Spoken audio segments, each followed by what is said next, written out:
Hi there, everybody. Cameron Morrissey here.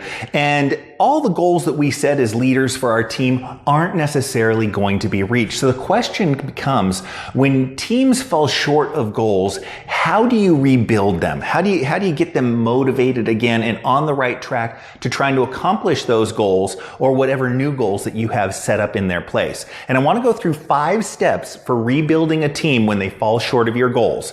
The first one is to make sure you're actually clear on your goals. All right. A lot of times we have goals in place of improving customer service, for instance, or improving sales. But how much? Are we looking to improve customer service from a satisfaction score of 81 to 82? Probably not. You're looking for more success than that. Are we looking to improve sales by 5%? Or are we looking to increase sales by 10%?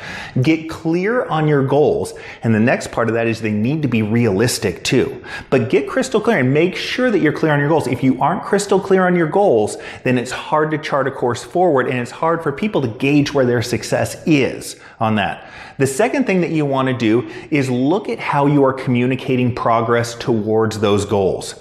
Are you communicating progress towards those goals? You might have a goal in place of people selling a certain amount over a month, but are you letting them know how much they've sold in the middle of the month? Or are you just letting them know at the end of the month when there's nothing they can do about it? What I like to say is updating progress and communicating that progress towards goals is one of the most important things that you can do as a leader to reach those. And the reason for that is people have pride when they're reaching their goals. They can self-correct their behavior on things, and they can be competitive with their peers on those. So weekly is better than monthly, daily is better than weekly, but communicate that and look at how often you're communicating the progress towards your goals.